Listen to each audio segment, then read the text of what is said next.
नमस्कार।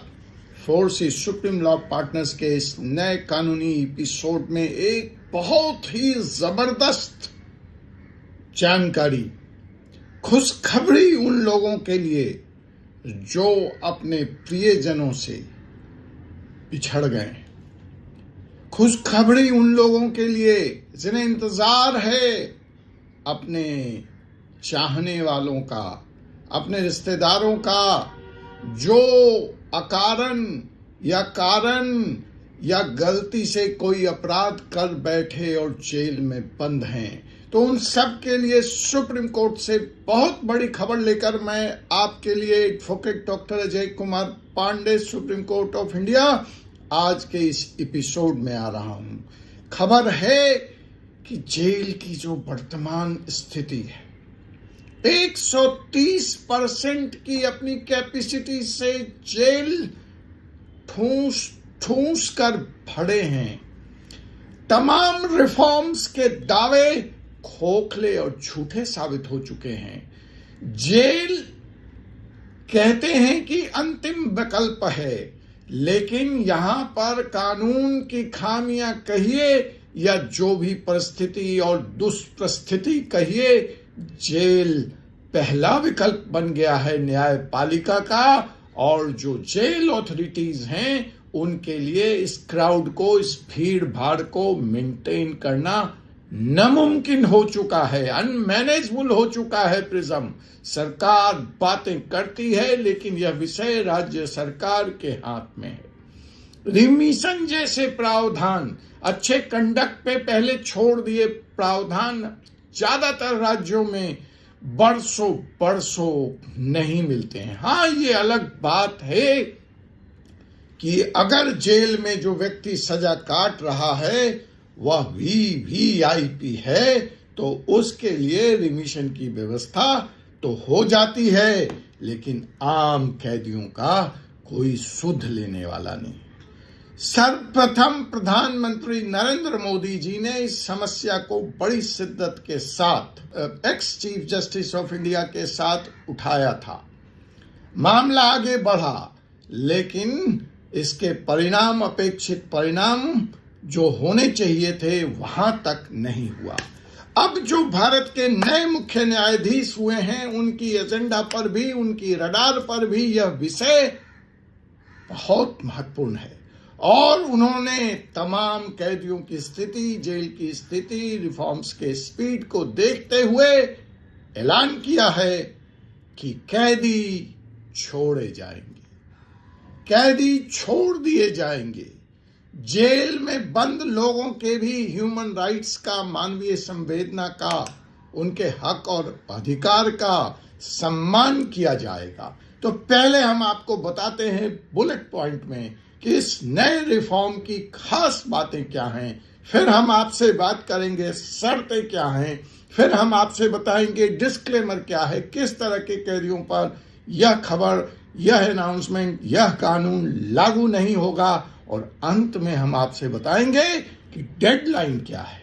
इस देश में घोषणाएं तो बहुत हो जाती हैं, लेकिन वो घोषणा कागज तक सीमित रहती है या उसके क्रियान्वयन में इतना लंबा समय लगता है कि उसका महत्व नहीं रह जाता। लेकिन पहली बार एक ऐसे रिफॉर्म की बात हम करने जा रहे हैं जहां पर डेडलाइन तय की गई है, और इतना ही नहीं, इस कार्यक्रम को सफल बनाने के लिए हर उस विभाग जो इस कार्यक्रम को में इन्वॉल्व होगा, जिसकी भागीदारी है, उसकी जिम्मेवारी और उसकी डेडलाइन भी तय की गई। Of course new prison reforms भी इस सरकार का एक बहुत बड़ा कदम है, लेकिन उसकी बात फिर कभी और हम करेंगे। आइए, सुप्रीम कोर्ट ने अभी तमाम देश के जेल सुपरिटेंडेंट से सीधे मुखातिब हुआ है। कोई फेनबट नहीं है, कोई बीच में नहीं है, यहां वहां नहीं, सीधे ये लेटर सुप्रीम कोर्ट का जेल सुपरिटेंडेंट्स को गया है और उनसे कहा गया है कि आप अपने जेल में बंद कैदियों का डाटा सुप्रीम कोर्ट को उपलब्ध कराएं। खास करके किनका? अंडर ट्रायल प्रिजनर्स, ऐसे व्यक्ति जो जेल में बंद हैं, जिनका मुकदमा शुरू नहीं हुआ है, उसमें महिलाओं को विशेष स्थिति दी गई है। फिर उनसे कहा गया है कि उन महिलाओं की लिस्ट भी दीजिए जिनको अगर अधिकतम सजा होती, जिस केस में वो बंद हैं, उसकी 1/3 सजा वो पूरी कर चुकी हैं, उनका मुकदमा शुरू नहीं हुआ है। और अविलंब ये लिस्ट स्थानीय अदालत को भेजिए ताकि उनको बेल पे छोड़ा जा सके। यह फैसला आया है justice Harikesh Roy and justice SBN भट्टी ने, जिसमें उन्होंने कहा है कि पहली बार हम न्याय को उस अंतिम व्यक्ति तक पहुंचाना चाहते हैं जो जेल में बंद है, जो किसी कारण से न्याय की रोशनी उस तक नहीं पहुंची है, उस अंधेरे को दूर करना चाहते हैं। Let me quote, we are looking at the last person who is behind the bar, who is behind the wall of the prison, and whose voice we are not able to hear, जिनकी आवाज किसी कारण से, अपनी कुव्यवस्थाओं से, अव्यवस्थाओं से हम नहीं सुन पाए हैं। We should not miss a single prisoner, हम ऐसे किसी एक कैदी को भी न छोड़ें who is eligible for grant of bail, जो जमानत का अधिकार रखता है अंडर सेक्शन 479 ऑफ भारतीय नागरिक सुरक्षा संहिता BNSS। और इसके लिए निर्देश दिया गया है जेल सुपरिटेंडेंट को कि वो एक विशेष ड्राइव जला करके ऐसे महिला कैदियों को, अंडर ट्रायल प्रिजनर्स को आइडेंटिफाई करें और उसकी लिस्ट स्थानीय अदालत को उपलब्ध कराएं। इसमें वो यंग चिल्ड्रन भी शामिल किए जाने चाहिए जो बेल के लिए under section 479 of BNSS eligible हैं। इस बारे में कोर्ट ने एमिकस कुरी को पहले ही अपॉइंट किया था। नालसा को इस पे काम करने के लिए कहा गया था जब उन्होंने इस पूरे देश के जेल के डाटा को सुप्रीम कोर्ट के पास रखा काम करके, तो सुप्रीम कोर्ट शॉक था और उसने कहा कि ऐसी स्थिति है जेल की, हम बहुत आहत हैं। इसमें उन अंडर ट्रायल्स को भी छोड़ने की बात की गई है जेल पे जो कि फर्स्ट टाइम ऑफेंडर्स हैं।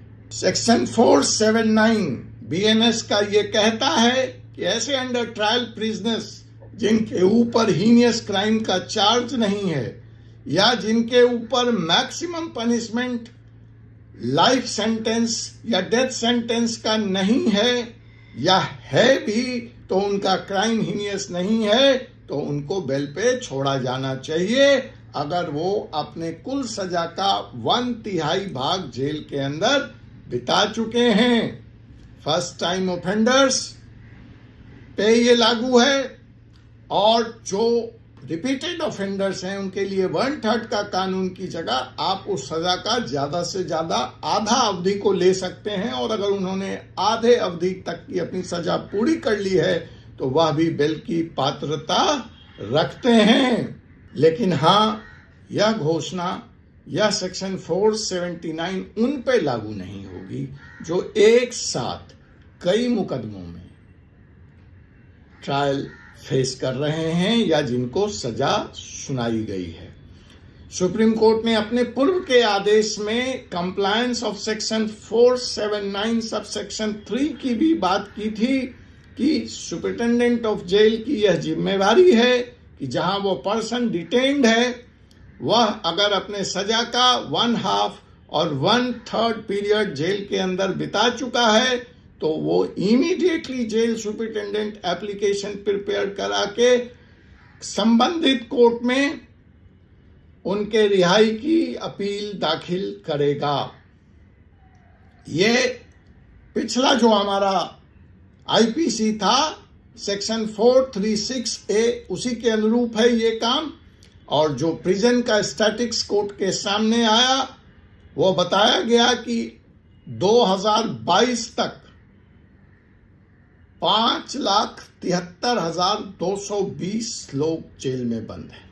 5,73,220 लोग बंद हैं, जिसमें से 4.1% या 23,772 फीमेल्स हैं और 80% लोग जो जेल में बंद हैं उनकी आयु 18 से 50 वर्ष के बीच में है। इस फैसले को सुनाते वक्त सुप्रीम कोर्ट की इस अदालत ने यह भी कहा कि जो अंडर ट्रायल प्रिजनर्स हैं उनको अनावश्यक रूप से गिरफ्तार नहीं किया जाना चाहिए अनलेस एंड अनटिल वो हीनियस क्राइम नहीं है।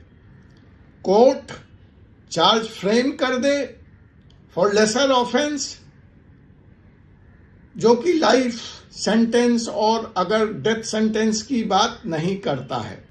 उन्होंने यह भी चिंता व्यक्त की कि मुझे ऐसा लगता है, इस कोर्ट को ऐसा लगता है कि जो रिकॉर्ड यहां पर आया है वो अपडेटेड रिकॉर्ड नहीं है जेल का, और framing of lesser charges by the court and और इस रिकॉर्ड को अपडेट नहीं होने के कारण जेल सुपरिटेंडेंट को जिस तत्परता के साथ या जिस ग्राउंड पर बेल की या छोड़े जाने की सिफारिश की जानी चाहिए वो ऐसा हो नहीं पा रहा है। और पुनः इस फैसले को सुनाते वक्त उन्होंने जेल सुपरिटेंडेंट के ऊपर रिस्पॉन्सिबिलिटी फिक्स की है और उनको यह आदेश दिया है कि आपको इस काम को तय समय सीमा से करना होगा। अब इसमें जो 2-3 महत्वपूर्ण बातें हैं वो यहाँ पे समझना जरूरी है। देखिए, पहली बात क्या है कि इस कानून में वुमेन प्रिजनर्स जो 50 साल से ऊपर की हैं उनको तो बिल्कुल छोड़ने की बात की जा रही है। जो फिजिकली चैलेंज्ड हैं या जिनको असाध्य बीमारी लग गई है उनके छोड़ने की बात की जा रही है। और जैसा कि मैंने बता दिया कि डिपेंडिंग अपॉन सेक्शन वह 1/3 और आधा छोड़ने की बात की जा रही है। लेकिन हाँ, इसमें फिलहाल एक्सक्लूजन है हीनियस क्राइम का और ये एक तय समय सीमा के तहत यह कार्रवाई करने की गई है। सुप्रीम कोर्ट के अलावा भारत के गृह मंत्री अमित शाह जी ने भी इसमें स्पेशल इंटरेस्ट लिया है और उन्होंने तमाम इसमें पुलिस, न्यायपालिका, राज्य विधिक व्यवस्था को टाइमलाइन, जेल को टाइमलाइन दिया है जिसके तहत उनको यह काम करना है। देखिए, प्रिजन की ओवरक्राउडिंग इससे दूर हो रही है, रिहेबिलिटेशन पे फोकस होगा, कॉस्ट सेविंग होगा सरकार का, और सबसे बड़ी बात है कि जो मानवीय पक्ष है हमारे इस कानून व्यवस्था का, इस सिस्टम का, वह सामने आ रहा है।